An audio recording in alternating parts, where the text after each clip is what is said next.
double integration method. Double integration method is the type of the method which is used to find out the slope and deflection. तो जैसे पहले हम लोग शुरुआत कर रहे हैं डबल इंटीग्रेशन मेथड किससे, एक कैंटिलीवर बीम के लिए. एक कैंटिलीवर बीम मान लिया, यहाँ पे एक सपोर्ट है एंड पॉइंट पे, तो इस कैंटिलीवर बीम में मुझे डिफ्लेक्शन फाइंड आउट करना है. तो इसका डिफ्लेक्शन क्या होगा मुझे फाइंड आउट करना है. देखिए पहले तो मैं बाउंड्री कंडीशंस के बारे में लिख देता हूं.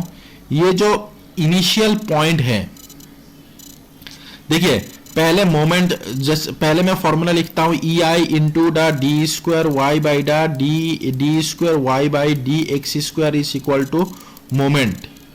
तो ये जो मेन फॉर्मूला ये मैंने लिख दिया पहले. उसके बाद उसमें देखा जाए तो मोमेंटेड एक्स है, तो एक्स पॉइंट पे मैंने फाइंड आउट करना. जैसे एक्स पॉइंट पे मोमेंट क्या होगा, p इंटू एक्स डिस्टेंस. सो p इंटू एक्स डिस्टेंस. ये मैं माइनस क्यों रखा हूं, क्योंकि यहां पे मैंने डाउनवर्ड डिफ्लेक्शन को निगेटिव माना है. तो moment will be equal to p into X कर दिया. मैंने मोमेंट लिख दिया. उसके बाद नेक्स्ट मैंने फॉर्मूला भी लिख दिया, E I into D square Y by D X square is equal to moment. अब मैं दोनों साइड इंटीग्रेट करूंगा. So integration E I into D square Y by D X square Y D X square minus of P into integration X D X. देखिए E I हो गया, integrate करने के बाद D Y by D X हो गया, minus of P integration X square D x, मैंने x square by 2 हो जाता है. इंटीग्रेट करने से सभी को पता है कि इंटीग्रेशन एक्स डी एक्स का मतलब x square by 2 plus constant, एक कॉन्स्टेंट आ गया. ठीक है, ये इक्वेशन नंबर 1 लिख लेते हैं, क्योंकि ये कॉन्स्टेंट मैं फाइंड आउट करूंगा बाउंड्री कंडीशन सब्स्टिट्यूट करके. उसके बाद मैं अगेन इंटीग्रेट करूंगा. क्यों, मैं ये जो इक्वेशन है इसमें मैंने फाइंड आउट किया dy by D X. D Y by D X का मतलब क्या है, थीटा. अब मैं इसको फिर से दोबारा इंटीग्रेट करूंगा, ई आई इंटू इंटीग्रेशन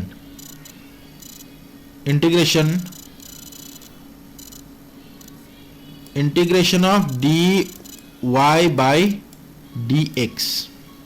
ठीक है, integration dy by D X is equal to integration p into X square by 2 plus a dx. अगर मैं integration dy by D X करूंगा तो मेरे पास आ जाएगा ई आई इंटू वाई आ गया, माइनस ऑफ p को कांस्टेंट मान लिया, माइनस ऑफ p. तो इंटीग्रेशन एक्स स्क्वायर मतलब है x cube by 3. So 3 into 2 हो गया 6 plus a into x plus b constant. ये दूसरा इक्वेशन है. लेकिन इस इक्वेशन पे मैंने y फाइंड आउट किया है इंटीग्रेट करके. y का मतलब क्या है, डिफ्लेक्शन.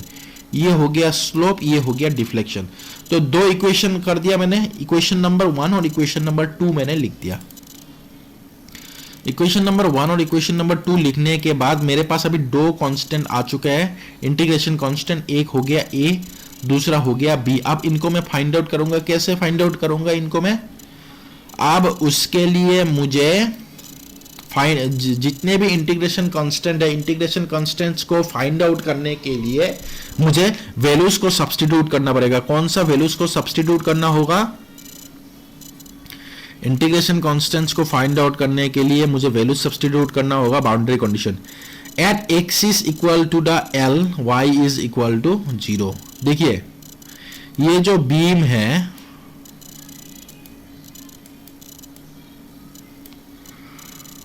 लोड यहां पे है, तो यहां पे इनिशियल पॉइंट 0, यहां पे एल पॉइंट.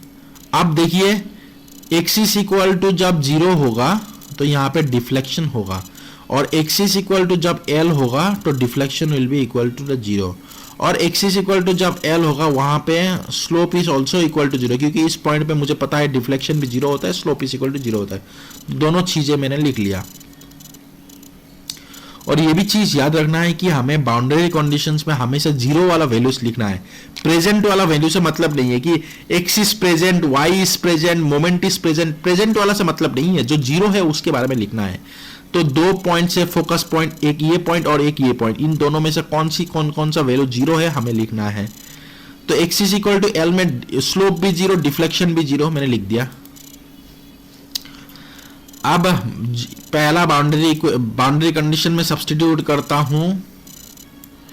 ठीक है, ये x is equal to L substitute कर देता हूं and y is equal to मैं 0 सब्स्टिट्यूट कर देता हूं. इस इक्वेशन में सब्सटीट्यूट कर देता हूँ. So x is equal to L minus of P L cube A L, ये हो गया इक्वेशन नंबर 2 से इक्वेशन नंबर 3 आ गया. अब इक्वेशन नंबर 4 आएगा, इसी इक्वेशन में मैं फिर से सब्सटीट्यूट करूंगा. So EI into 0 equal to minus of P into EI into हमें dy बाई डी एक्स को जीरो करेंगे. dy by D X zero करना है तो ये इक्वेशन है, तो ये इस इक्वेशन से ये वैल्यू आएगा. ठीक है, इस इक्वेशन से आएगा.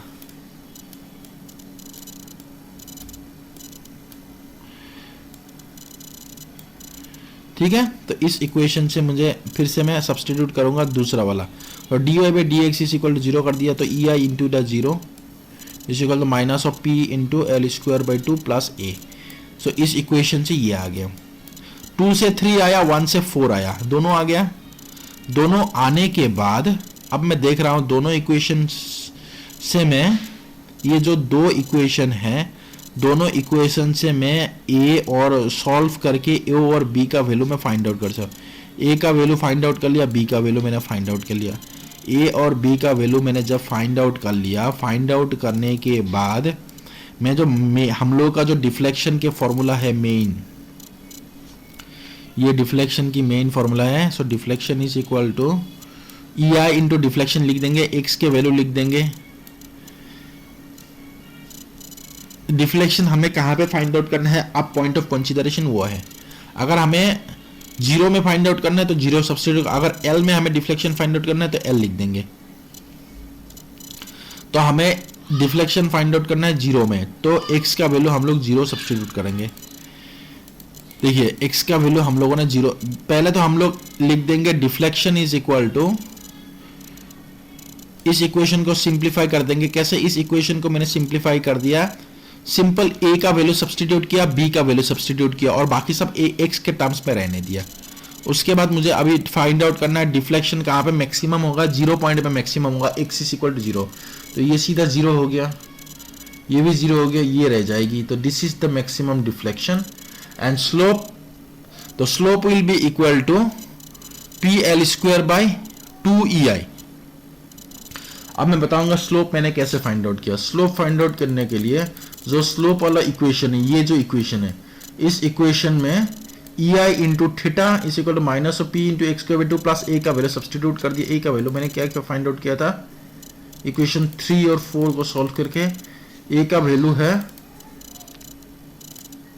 PL स्क्वायर बाई 2, तो उस इक्वेशन में मैं PL स्क्वायर बाई 2 लिख दूंगा, PL स्क्वायर बाई 2 लिख दूंगा यहाँ पे, और बाकी सब्स्टिट्यूट कर दूंगा. करने के बाद यहाँ पे मैं ये हो गया आपका थीटा, तो EI into theta is equal to, so EI into theta is equal to minus of P X square by 2 plus A.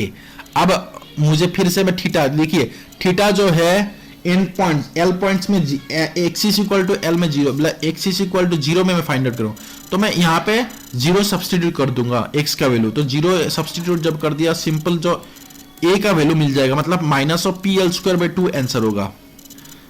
देखिए PL square by 2 EI answer है. तो finally this is the maximum slope and the maximum deflection. अगर ये value minus आ रहा है, minus का मतलब है कि स्लोप जो है वो माइनस भी आ सकता है, प्लस भी. अगर प्लस आते हैं तो क्लॉकवाइज, माइनस आते हैं तो एंटी क्लॉकवाइज. तो this is the maximum slope and the maximum deflection which we can find out by the help of the double integration method. So